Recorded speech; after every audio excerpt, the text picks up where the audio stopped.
Welcome to the Airgun Show. This week I'm reporting back on my experiences over 3 years shooting with the Walther RM8 UC, but before that I'm heading out to target grey squirrels around pheasant feeders.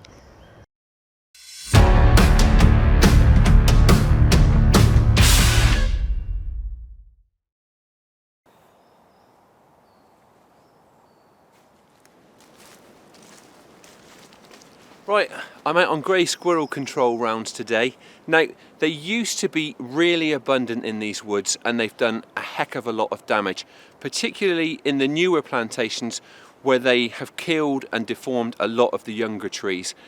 Over the last few years, I have shot literally hundreds of squirrels here, but they do bounce back very quickly, so keeping them in check really is an ongoing job.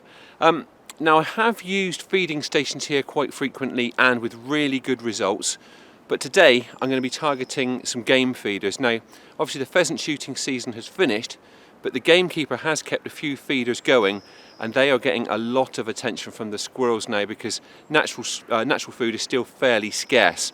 So I'm going to set up in a hide from which we've shot before. It usually produces a few shots and I'm hopeful that it will do that today. It enables me to cover several feeders, so that should help to sway the odds in our favour. So I'm going to get myself settled in and we'll see how it goes.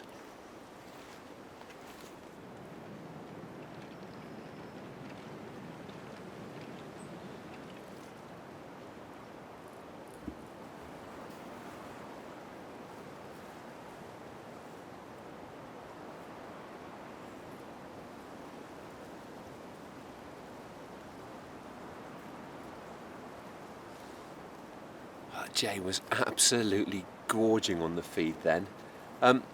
There aren't a great deal of jays in these woods, and the gamekeeper and the landowner are in agreement that they're not really doing a great deal of damage, so they're not being controlled at the moment, hence I left that one alone.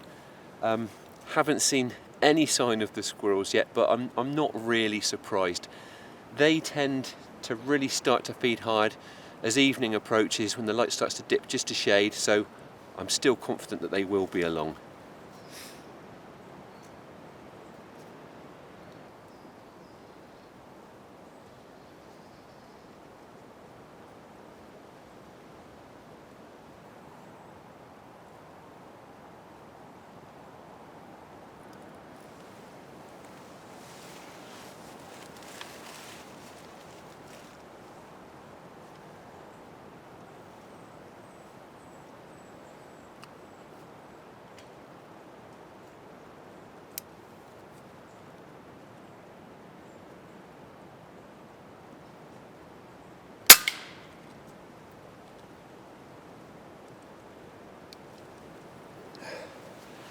Well, there's our first one. Now there's a lot of spilt feed around that particular feeder, and I reckon it's where the deer have been nudging it. Now that squirrel was obviously making the most of that opportunity of having all that grub there, and turned out being quite a costly mistake for it.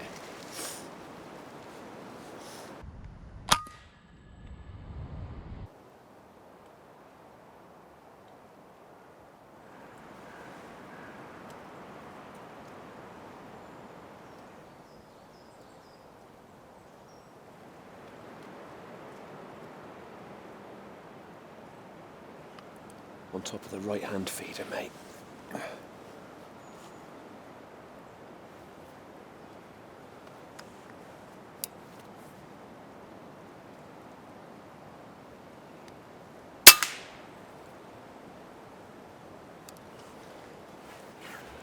I've no idea where that one appeared from. I was just looking around, checked back on the right hand feeder, and it was already right on the top of it. Now, I'm only about 25 metres from both of these feeders, so that makes for really straightforward headshots and nice clean kills. And there really is absolutely no point whatsoever in overstretching the range unless you really have to.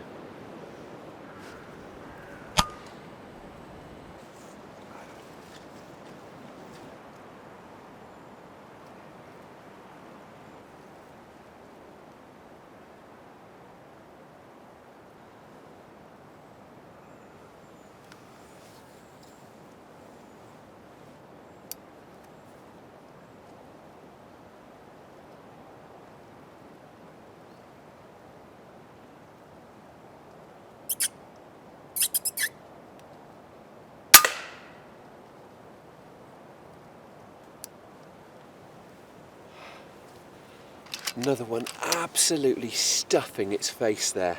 Now I was being patient because obviously it was feeding so high that its head was down and there were some sedges in the way, but eventually I needed to get on and take the shot, so I gave it a couple of squeaks, and as hoped, that made it sit up and just gave me a really nice clear view of its head, perfect for the shot. Obviously when you use that little ruse, you do risk spooking the squirrel, but more often than not, it works.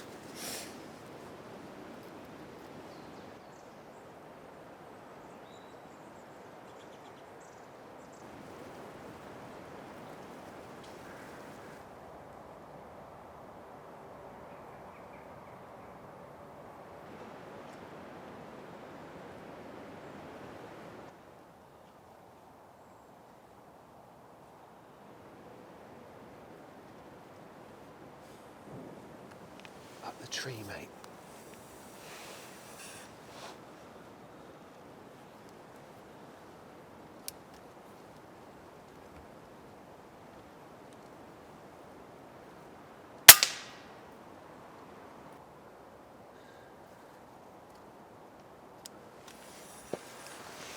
And another one from up the tree that time. I got to admit, it's been really quiet for the last hour or so.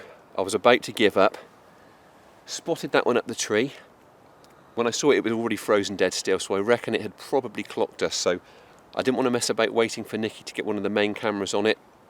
Got it through the scope cam. Hopefully there's something to see. It's about 30-35 metres, so a bit further than the others, but with this gun off of the sticks, a very straightforward headshot. I've not really talked about the kit today, but I've got the Hawk Sidewinder scope, as ever. That's held on with sports match scope mounts. The gun is the FX Impact MkII. Now, being so compact, it is a really nice gun to use in the hide. I mean, as I demonstrated then, popping it up over the top of the net, it didn't get tangled up, it was really straightforward. It's also a really accurate air gun. This one is FAC rated, but I keep it at about 30 foot-pounds, 2.2 caliber, and that just gives me a bit more wallop and a bit more reach than a sub 12, and also it's been a bit breezy at times today, and it helps with that too. Now, in terms of how the session's gone, it hasn't been bad. We've managed to shoot a few squirrels, and that's the really important thing. Obviously, every one that we account for is one doing less damage to the trees, impacting less on the native wildlife here, so it's always beneficial, and I'll be back again soon doing the same thing and hopefully bagging even more.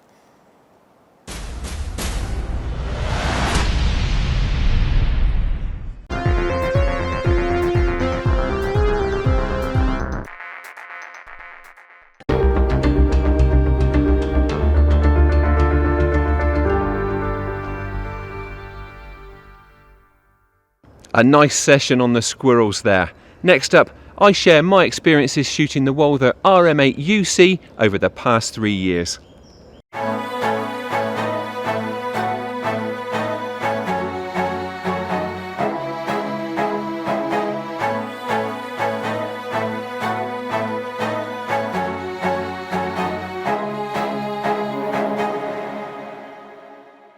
I'm going to do something a bit different with this review, and that's to take a look at a piece of kit that I've been using for quite a long time. Now, for this first long-term test, I've got the Rotex RM8 Ultra Compact. Now, I first used the RM8 in its original guise probably about 8 years ago, but I've been using this model very frequently for the past 3 years. Now, it's an airgun that's made its way onto my regular kit lineup, and that's for good reason. One of this airgun's main strengths is its great value for money. Now, it's a tough, reliable and accurate PCP, and prices start at £484.95 for the full length model. This version is about £30 more. Now, there may be cheaper PCPs out there, but I don't believe that they necessarily offer the same build quality and accuracy as this one. Now, you can have a look at our detailed review from a few years ago if you want to know all of its ins and outs, but here are the main reasons why I've grown to really like it. Apart from being relatively affordable, this Walther is also very comfortable to shoot, and that's down to the design of its ambidextrous stock. Now there's some really nice sharp stippling incorporated into it, and that makes it really grippy even in the wet. And the stock has the added advantage of having an accessory rail incorporated into the underside of the forend. Now apart from using that to attach a bipod, I've also used it to attach an external power bank to then plug into night vision when I'm out shooting with infrared and want to extend my runtime. The synthetic stock is also really tough, so you don't need to worry about bashing it about a bit. In fact, the build quality of the entire gun is really solid. This is the sort of airgun that you don't need to fret about using in tough conditions, and that's why I often use it for farmyard ratting.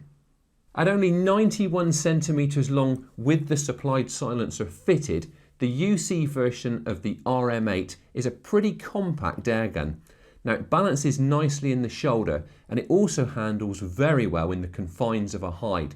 Now I've used this gun very frequently in the hide on my Squirrel control rounds, and it has always performed very well.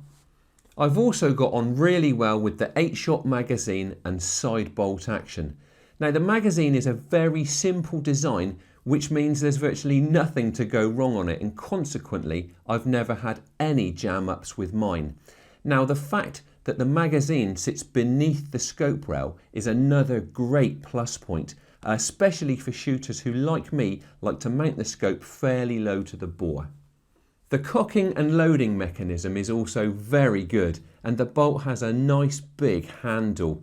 Now admittedly, it's not as slick as on some more expensive PCPs, but it certainly is positive, and that's no bad thing. Now, cocking the action automatically engages the safety catch, which I think is another really good feature. Now, it does catch you out a bit in the early days, especially if you're on the range and trying to put a lot of shots through, but it doesn't take long to get accustomed to pushing it off before you take the shot. Some more affordable airguns can be let down by their triggers, but not this one. It's an adjustable 2-stage mechanism, and I've not had to touch it since it came out of the box. Now the first stage comes to a distinct stop, as it should, and the second stage breaks really cleanly with virtually no noticeable creep. You fill the RM8 via a quick fill probe which pushes in through the underside of the gun. Now a full 230 bar fill gives about 160 pretty consistent shots at around 11.4 foot-pounds from this 177 model, and I think you can expect about 180 in 2.2 caliber. Now that's a pretty healthy return, and there's a clearly marked gauge on the underside of the stock next to the inlet, so it's easy to keep an eye on your air reserves. Obviously no airgun is perfect, and just like any other, I do have a few small quibbles with this one. Now firstly, some people may think that 3.8 kilos is a bit heavy for a compact airgun. Now that weight is largely down to the solid build quality of this airgun, and it does help to keep it dead on aim as you squeeze through the trigger. The other thing is the fact that although it does reduce muzzle report fairly significantly, the supplied silencer isn't as effective as some models on the market. Thankfully, if you do want to replace it, you can easily unscrew it to reveal a 1/2-inch UNF thread and screw on a different one. Those really are tiny niggles for an airgun that delivers such quality performance at this price point.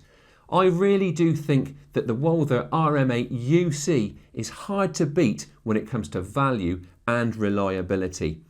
This airgun has given me 3 years of really good service with no more maintenance than the occasional wipe down with an oily cloth.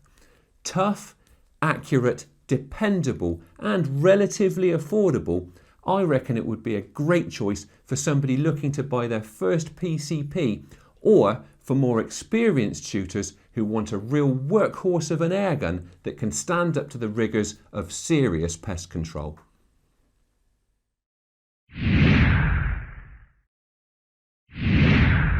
I'm afraid that's all we've got time for in this week's episode, but as ever we'll be back again in a fortnight, and hopefully I'll catch up with some of you at the British Shooting Show this weekend. Thank you for watching, and please don't forget to like us on Facebook and follow us on Twitter. And if you aren't already a member of the BASC, it's time you joined the organisation that works to promote and protect your sport. Don't miss the award-winning Airgun Shooter magazine. It's packed with hunting features, reviews, tactics and insight to help you become an even more successful shooter. Get your copy today in shops or online.